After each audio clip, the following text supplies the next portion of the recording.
Epione pain management and regenerative centre. ఇక మీ నొప్పులు శాశ్వతం కావు. Welcome to RTV. మనం ఎన్నికల 2024 ఎన్నికల నేపథ్యంలో దాదాపుగా అన్ని ప్రాంతాలని చుట్టూ చివరికి సిక్కోలు చేరుతున్నాం. ఇక్కడ సిక్కోలు జిల్లాలో ఒక నియోజకవర్గం మీద చాలా ఫోకస్డ్ జరుగుతున్న పరిస్థితి, అది టెక్కిల్. కారణం అక్కడ అచ్చెన్నాయుడు పోటీ చేయడం, ఇక్కడ దువ్వాడ శ్రీనివాస్ చాలా గట్టిగా చెప్తున్నారు, ఈసారి అచ్చెన్నాయుడు పప్పులు ఉడకనివ్వను, ఖచ్చితంగా ఈసారి గెలిచి తీరతానని చెప్తున్నాను. ప్రస్తుతం ఆయన మనతో మాట్లాడే ప్రయత్నం చేస్తాం. సార్ నమస్తే. నమస్కారం సార్, ఏంటి ఓవరాల్ గా ఈసారి అన్న అచ్చెన్నాయుడు మీద మీరు అనుకున్న షెడ్యూల్ వర్కౌట్ అవుతుందా? ఖచ్చితంగా నేను అచ్చెన్నాయుడు మీద 25,000 ఓట్ల మెజార్టీతో గెలుస్తాను. మా విజయం నల్లేరు మీద నడక. అసలు వాళ్ళకి మాకు పెద్ద తేడా ఎప్పుడు ఉండదు, 2-3 వేలే ఉంటుంది. రిగ్గింగ్లు, ఇంపర్సనేషను, రౌడీయిజం, గూండాయిజంతో వాళ్ళ గెలుపు ఎప్పుడు సాధ్యపడుతుంది తప్ప ఈసారి పకడ్బందీగా సెంట్రల్ ఎలక్షన్ కమిషన్ నుంచి, స్టేట్ ఎలక్షన్ కమిషన్ నుంచి, collector, sub collector, election observer, constituency observer, తహసీల్దార్ వరకు మొత్తం కంప్లైంట్స్ పెట్టాం. ఏ బూతులలో గత ఎన్నికల్లో ఓట్లు కూడా వేయడానికి రాని జనం 40 ఏళ్ల నుంచి ఇక్కడ ఉన్నారు. ఉదాహరణకు ఊడికలపాడు, వెంకన్నపేట, మీరు ఆ గ్రామాలకు ఇప్పుడు కెమెరా పట్టుకొని వెళ్ళి మీరు అడిగితే మీరు ఎప్పుడైనా ఓటేసారంటే మేము వేయలేదని చెప్తారు. 40 ఇయర్స్ అయింది. ఇప్పుడు వాళ్ళంతా ఈ ఏడాది ఈ ఎన్నికల్లో ఓటు వేస్తారు. దానికి సంబంధించినటువంటి పకడ్బందీ ఏర్పాట్లన్నీ కూడా వెబ్ క్యామ్స్ పెట్టమని చెప్పాం, లైవ్ క్యామ్స్ పెట్టమని చెప్పాం, తర్వాత పోలీస్ ప్రొటెక్షన్ గట్టిగా పెట్టమని చెప్పాం. Rigging జరగనివ్వం, number 1. నెంబర్ 2, మా పార్టీ అధికారంలోకి వచ్చిన తర్వాత మేము ఓడిపోయినా ఒక్కరోజు కూడా విడిచిపెట్టకుండా జగనన్న ప్రభుత్వం ఈ జిల్లా చరిత్రలో 75 ఏళ్ల స్వాతంత్ర్యానంతర చరిత్రలో, అలాగే 40 ఏళ్ళు తెలుగుదేశం పార్టీ ఆవిర్భావాల చరిత్రలో కూడా ఎప్పుడూ రానిన్న నిధులు మేము తీసుకొచ్చాం. ఇప్పుడు జలగం వెంకటరావు గారు 72లో వంశధార కోసం ఒక 800 కోట్లు ఇచ్చారు. మొన్న రాజశేఖర రెడ్డి గారు 2006లో అదే వంశధార కోసం 1000 కోట్లు ఇచ్చారు. That's all. అక్కడే మాకు ఎక్కువగా వచ్చినటువంటి నిధులు. ఈసారి 7,000 కోట్ల రూపాయలు టెక్కల్ నియోజకవర్గానికి తెచ్చాం. అది ఎలా అంటే, ఇక్కడ పరిశ్రమలు, వలస జీవితాలు ఎక్కువగా మాకు. వలసలు పోకుండా ఇక్కడే ఉండి బ్రతికేటట్టు పోర్టు నిర్మాణం కోసం 60 సంవత్సరాల నుంచి చర్చలు జరుగుతున్నాయి మాకు భావనపాడు పోర్టు. అది కార్యరూపం దాల్చల. జగనన్న వచ్చి ఏప్రిల్ 19వ తారీఖు 23వ సంవత్సరం శంకుస్థాపన చేశారు. సముద్ర దేవతకి పట్టు వస్త్రాలు ఇచ్చారు. ఈ రోజుకి మొన్నటికే 1 ఇయర్ అయింది. కానీ 40 రోజుల్లోనే 1 ఇయర్లోనే షిప్ తీసుకొని వస్తామన్నాం. ఏడాదికి ముగియడానికి 40 రోజులు ముందే షిప్ తీసుకొచ్చాం.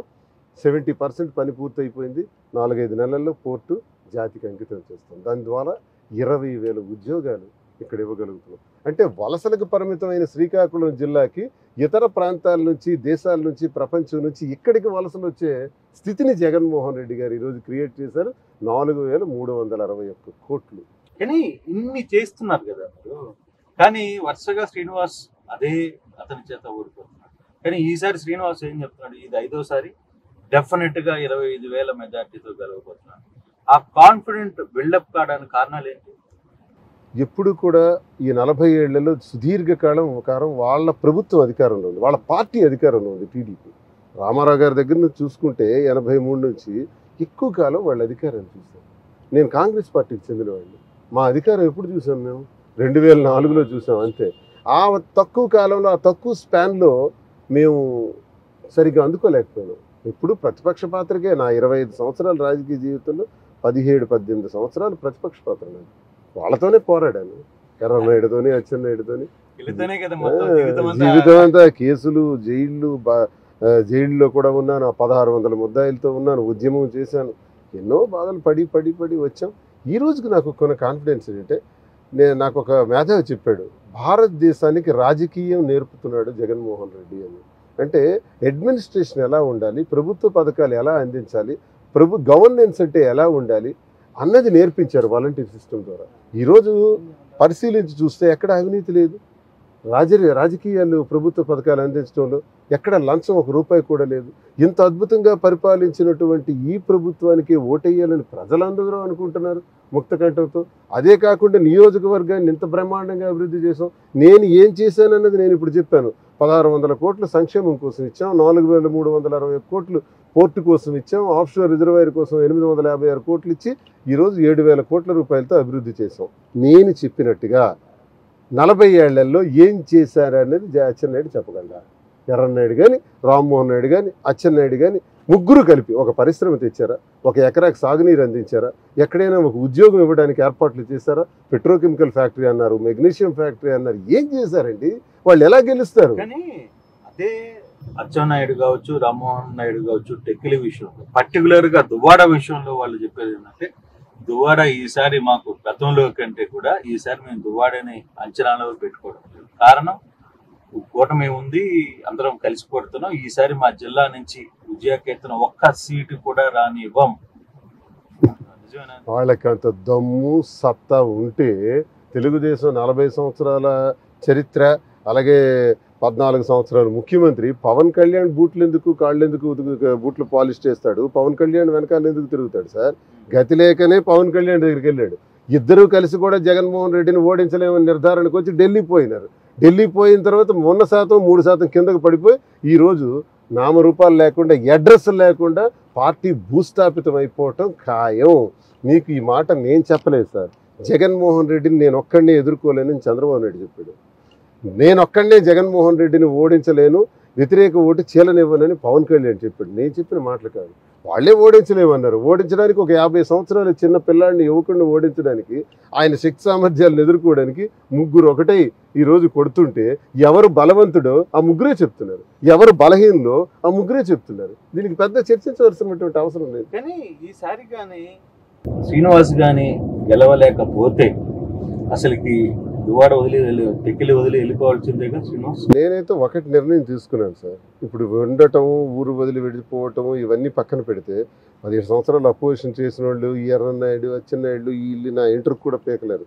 కానీ నేను ఒకటి, ఇంత చేసిన జగనన్న వ్యక్తిగతంగా నాకు కూడా జగనన్న ఇచ్చినటువంటి అవకాశాలు ఇంకెవరు ఇవ్వలేదు.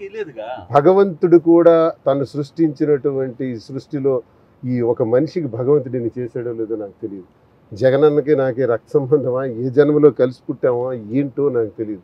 ఈరోజు ఆయన అన్ని రకాలుగా నన్ను ఆదుకున్నాడు, అన్ని రకాలుగా ఆదుకొని ఒక మనిషిగా విలువనిచ్చాడు. ఆయనకి నేనేం చేయాలా? టెక్కలు తీసుకెళ్ళి గెలిపించి ఆయన చేతుల్లో పెట్టాలి. అదొక్కటి తప్ప నా జీవితాశయం ఇంకోటి లేదు. అందుకే ఈసారి రేయింబవళ్ళు శక్తి వంచన లేకుండా ప్రాణాలకు తెగించి మరీ పనిచేస్తాను. గతంలో జరిగిన కొన్ని తప్పిదాలు ఈసారి పునరావృతం కాకుండా, ఎందుకంటే మీరు అనుకున్న గోల్ రీచ్ కావాలనుకుంటే జరిగిన పొరపాట్లు మళ్ళీ జరగకూడదు. అందుకే నేనే కొన్ని మిస్టేక్స్ చేశాను. అవేంటంటే కేడర్ని కలుపుకొని వెళ్ళటంలో కొన్ని సమస్యలు ఉండేవి గతంలో. అలాగే ఎలక్షనీరింగ్ చేయటంలో కూడా కొన్ని సమస్యలు నేను ఫేస్ చేశాను. ఈ ఎన్నికల్లో నా శత్రువైన, నన్ను నిరంతరం విమర్శించేవాడైనా ఆయన కాళ్ళు పట్టుకున్నాను. నియోజకవర్గంలో 15-20 మంది కాళ్ళు చేతులు పట్టుకొని బ్రతిమలాడారు. ఎందుకంటే గెలవాలి, మనందరం కలిసి గెలవాలి. ఇక్కడ ఈగోస్ కాదు, శత్రువు మీద ఈగో ఉండాలి తప్ప మన పార్టీలో ఉన్నవాడి మీద ఈగో ఉండటం ఏది? నేను చేసిన తప్పు గతంలో. ఇప్పుడు ఇవన్నీ కలుపుకుంటా బ్రహ్మాండంగా చేసుకుంటూ వెళ్ళాం. ఎలక్షనీరింగ్ బ్రహ్మాండంగా చేస్తున్నాం. మేము చేసిన ఏ కార్యక్రమంతో కూడా సమానంగా అచ్చెన్నాయుడు చేయలేకపోయాడు. చెప్తున్నారు కదా, మీరేమో మీ తమ్ముడు మీ దగ్గర నుంచి వేరే పార్టీలో వెళ్ళిపోయాడు, ఇంట్లో కొత్త సమస్యలు వచ్చేసిన పరిస్థితి. సో ఇటువంటి పరిస్థితుల్లో ఎక్కడ మీకు ఇంట్లోనే కొన్ని ఇబ్బందులు జరుగుతున్నప్పుడు అవతల పార్టీ కావచ్చు, లేకపోతే ఈ ప్రాంతంలో కొద్ది బలమైన వ్యక్తిగా ఉన్నామని ఎలా తట్టుకోగలడు దువ్వాడ శ్రీనివాస్? తట్టుకోవడం మనిషికి కష్టమే. ఇప్పుడు మీరు అడిగిన 2 ప్రశ్నలు కూడా భూమి మీద ఏ కథలో చూసుకున్నా సరే, ఏ సినిమాలో చూసుకున్నా సరే, మహాభారత రామాయణంలో చూసుకున్నా సరే, సోదరులు తిరగబడినటువంటి సందర్భాలు ఉన్నాయి. కుటుంబం కూడా చేత కూడా వెలివేయబడినటువంటి అభాగ్యుడిని, నిరాశ్రయుడును, ఏ క్షణం ఎక్కడుంటారో నాకే తెలియదు. భోజనం చేసావా అని అడిగేవాడు లేడు. ఆ పాట నా ఒక్కడికే షూట్ అవుతుంది. జగమంత కుటుంబం నాది, ఏకాకి జీవితం నాది అన్నదే నా జీవితం. ఎవ్వరూ లేరు, ఎవరు ఉండరు. అందరితో నేను ఎవరికి ఆన్ చేయలేదు, ఎవరి దగ్గర ఈ చేతులు లంచం తీసుకోలేదు, అవమానం చేయలేదు, ఎక్కడ తప్పు చేయలేదు. నా 25 సంవత్సరాల్లో నేను ఎక్కడైనా ఎవరికి అన్యాయం చేశానని మా టెక్కల్లో ఎవరికైనా అడగండి. ఎవరికి నేను అన్యాయం చేయలేదు. ఎందుకు మరి నా తలరాత? నా సొంత తమ్ముడే ఎన్నికలకు 10 రోజుల ముందు వెళ్ళిపోవటం దురదృష్టకరం. నేను చెప్పాను, ఒరే మనకి ఎవడైనా ఉన్నారంటే ఒక జగన్మోహన్ రెడ్డి అని, మన దేవుడు. ఆయనకి మనం కాదని ఎవరో లోకల్లో నీకు అప్పలరాజుతో పడకపోతే జగన్మోహన్ రెడ్డి గారిని మనం చూసుకోవాలి, ఆయన మన దైవ స్వరూపం, మనం ఆయనతో ఉండాలని చెప్పాను. వాడు వినలేదు. అంతే. వాడు ఎప్పుడైతే నా శత్రువు దగ్గరికి వెళ్ళాడో, నా సొంత తోడబుట్టిన తమ్ముడు కూడా నా జన్మ శత్రువు అయిపోయాడు. ఇంకా ఆ జన్మలో కూడా వాళ్ళ గుమ్మానికి వెళ్ళను, వాళ్ళ ముఖం చూడను, మళ్ళీ మేము కలవటం అంటే జరగదు, అది ఫిక్స్. ఇకపోతే నా భార్య కూడా టికెట్ కోసం ప్రయత్నించడం, అడగటం నేనే ప్రకటించాను. ఎన్నికలకు సరిపడా మరి చాలలేదు ఏమో, మళ్ళీ జగనన్న నన్నే ప్రకటించడం జరిగింది. మరి అంతే, ఇది ఒక కర్మే. అయితే నేను ఒక్కటి చెప్పగలను, ఇవేవి మనకేమీ చేయలేవు. ప్రజలంటూ ఒకడున్నారు, దేవుడంటూ ఒకడున్నాడు, నా దైవం జగనన్నంటూ ఒకడున్నాడు. ఖచ్చితంగా గెలుస్తుంది, డౌటే లేదు. ఇంటర్నల్ గా ఫీల్ కొంత ఇప్పటికి బాధిస్తుంది. బాధే కదా ఇవన్నీ బాధే కదా. కుటుంబం, ఇప్పుడు నేనంతా రాజకీయము, ఎలక్షన్ గెలవటము, ఈ సమస్య మీదే ఇప్పుడు నేనున్నాను తప్ప, కుటుంబం అన్నది ఈ దుర్మార్గమైనటువంటి పరిస్థితి, ఇది చాలా బాధగా ఉంది సార్, చాలా దురదృష్టకరమైనటువంటి సార్. ఒక్కొక్కసారి ఎలా అనిపిస్తుంటుంది అంటే, రాత్రి నిద్రపోయేటప్పుడు కానీ, నేను నిద్రపోయేది 2-3 గంటలే, ఆ నిద్రపోయే సమయంలో కూడా చాలా బాధేస్తుంటుంది అనమాట. ఒక సూసైడల్ సిచ్యువేషన్. గట్టిగా మాట్లాడాలంటే సొంత తమ్ముడు, సొంత భార్య, పిల్లలు, ఇదంతా కూడా ఇది ప్రపంచంలో కూడా ఎక్కడ ఉండదు సూసైడల్ సిచ్యువేషన్. అసలు నా లాంటి వాడిని ఇక్కడి నుంచి ఇక్కడికి తీసుకొచ్చానంటే గుండె చేస్తాను, ఒక్క నిమిషం కూడా బ్రతకను. కేవలం ఇప్పుడు మీకు ఒక్క జగన్మోహన్ రెడ్డి అండ, నాకున్న ఒక్క వ్యక్తి ఈ విశ్వంలో జగన్మోహన్ రెడ్డి. ఆ మహానుభావుడికి నేను మర్చిపోలేను. అలా వెంకటేశ్వర స్వామికి నేను నమ్ముతాను. వెంకటేశ్వర స్వామి తర్వాత నేను చూసేటటువంటి ఒక్క దైవం నా జగనన్న. ఆయన పాదాలకు నా నమస్కారం చేస్తే ఈ టెక్కలు తీసుకెళ్ళి ఆయన చేతుల్లో పెడితే ఇంతకన్నా నేను ఇంకేం కోరుకుంటాను. సో రికవరీ అవుతుందా మొత్తం జగన్మోహన్ రెడ్డి గారి దగ్గర నుంచి కావచ్చు, మీ పార్టీ ఓకే ఇంట్లో కొంత సమస్యలు పక్కన పెడితే క్యాడర్ ఎలా మీకు మద్దతు? క్యాడర్ చాలా బాగా సపోర్ట్ చేస్తున్నారు. క్యాడర్ అంతా ఏకతాటిపై ప్రయాణం చేస్తున్నారు. ఎక్కడ మా క్యాడర్లో టెక్కల్లో అనేది డిస్టర్బెన్సెస్ లేవు, అన్నీ ఒక తాటిపైకి తెచ్చాం. ఒక ప్లాట్ఫామ్. ప్రభుత్వం కానీ రాకపోతే సిచ్యువేషన్ ఏంటి శ్రీనివాస్? ఏమవుతుంది మీకు ఇప్పుడే చెప్పాను కదా, ఎన్ని ఎదిరించుకొని ఒంటరి జీవితాన్ని అనిపిస్తున్నాను. 17 సంవత్సరాలు వాళ్ళతోనే పోరాడాను నేను, ఎర్రన్నాయుడు అచ్చెన్నాయుడుతోనే పోరాటం చేసి వచ్చిన వాడిని. ఇప్పుడు ఏం చేస్తారు నాకు వాళ్ళు?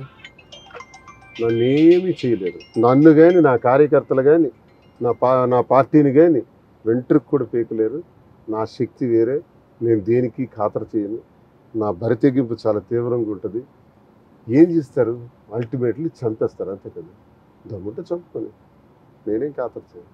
అన్నీ పోయినండి. ఇప్పుడు నాకు చంపేస్తే ఏం పోయింది? ఇప్పుడు ఈ క్షణం నాకు బయటికి దిగిన తర్వాత ఎవడో కాల్ చేస్తే ఏమైపోయింది? I'm ready to face. ఏం చేస్తారు వాళ్ళు? అల్టిమేట్గా రెడ్ బుక్ రాసాం, నీకు రెడ్ బుక్ కావాలి, మేము రెడీగా ఉన్నాం. రెడ్ బుక్లో ఫస్ట్ నా పేరు పెట్టుకో. ఏం పీక్తో పీక్, చంద్రబాబు నాయుడు, లోకేష్, అచ్చెన్నాయుడు, పవన్ కళ్యాణ్, నలుగురికి నేను టార్గెట్ చేశాను. నలుగురు నేను టార్గెట్ చేసినారు, నష్టం లేదు.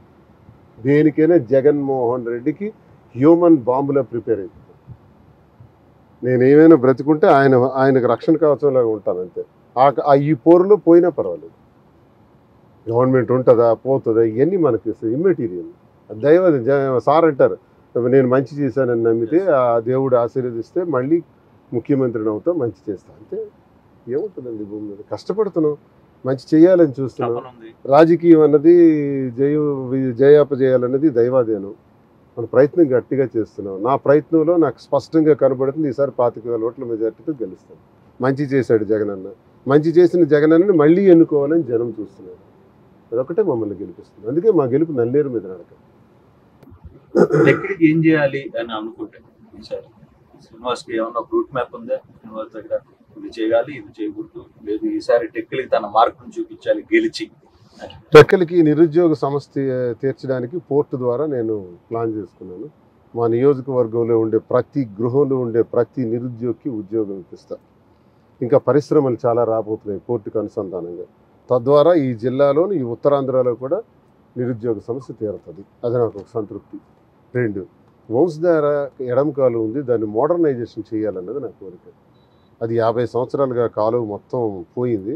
దాన్ని మోడర్నైజేషన్ చేసి కాంక్రీట్ వాల్స్ చేస్తే ప్రతి డ్రాప్ కూడా ఆ కాలువలో ఉండటం వల్ల లిఫ్ట్ ఇరిగేషన్స్ బాగా పెంచవచ్చు. మనకు ఇక్కడి నుంచి ఇచ్చాపురం వరకు ప్రతి ఎకరాకి సాగునీరు అందించవచ్చు, 3 ముక్కారు పంటలు పండించవచ్చు తూర్పుగోదావరి పశ్చిమ గోదావరిలో. అలా చేయాలన్నది నా కోరిక. అంతేగాని రోడ్డు వేశాను, డ్రైన్ వేశాను, అచ్చెన్నాయుడు చెప్తుంటాడు ఈ లైట్లు వేశాను, ఈ చెట్లు వేశాను. వీడేవాడు చెట్లు వేయడానికి, రోడ్లు వేయడానికి R&B వాళ్ళు వేస్తారు, PR వాళ్ళు వేస్తారు, చెట్లు ఏమో పంచాయతీ వాళ్ళు వేస్తారు, వీధి దీపాలు కూడా పంచాయతీ వాళ్ళు వేస్తారు. ఎమ్మెల్యేగా మంత్రిగా నువ్వు ఏం చేసావో చెప్పవయ్యా. సిగ్గు లజ్జ సరం లేకుండా మాట్లాడతాడు. ఆర్టీసీ కాంప్లెక్స్ తాలూకు స్థలాన్ని టెక్కల్లో 3 ఎకరాలు బినామీ గాడి పేరు చేత రాసుకొని 49 సంవత్సరాలు రాసుకొని స్టార్ హోటల్ కడదామని దొబ్బేద్దామని చూశాడు. దాన్ని నాపాను.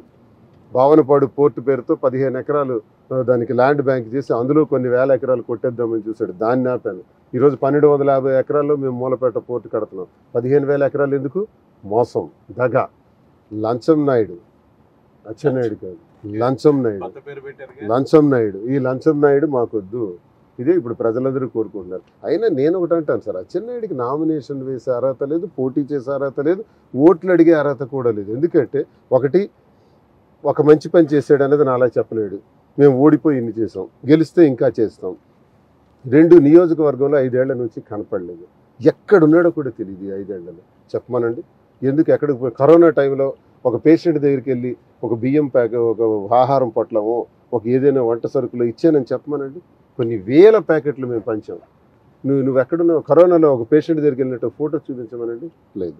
తర్వాత ఎమ్మెల్యేగా ఎప్పుడైనా కనిపించాడేమో చెప్పమనండి, లేదు. ఎంపీగా రామ్మోహన్ నాయుడు ఎక్కడైనా కనిపించాడా చెప్పమనండి, లేదు. అన్నిటికన్నా మేజర్ పాయింట్ ఏంటంటే ఆయన తెలుగుదేశం పార్టీ అధ్యక్షుడిగా పార్టీ లేదు, బొక్క లేదు అన్నాడు. పార్టీ లేదు, బొక్క లేదు అనేవాడు ఆ పార్టీకే నామినేషన్ వేసి ఆ పార్టీకే ఓట్లు వేయమని ఏ మొహం పెట్టుకొని ఇప్పుడు అడుగుతాడు? ఇవన్నీ నేనన్నావు కదా. కాబట్టి అచ్చెన్నాయుడికి నామినేషన్ వేసే అర్హత లేదు, పోటీ చేసే అర్హత లేదు. ఖచ్చితంగా ఆయన అందుకే వాళ్ళకి ఈ ఎన్నికలతో రాజకీయ సమాధి చేస్తాం, రాజకీయంగా ఘోరీ కడతాను, సమాప్తం. అచ్చెన్నాయుడు చరిత్ర సమాప్తం. ఈ ఎలక్షన్ లో మాత్రం మీ ముఖ్యమంత్రి గారికి టిక్కెల్ గిఫ్ట్ గా ఇవ్వబోతున్నారు. నా దయం జగనన్నకి. Thank you very much sir. నమస్తే అండి.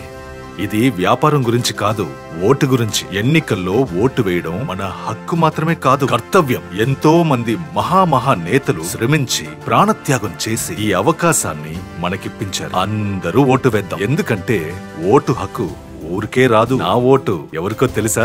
అది సీక్రెట్ అండి.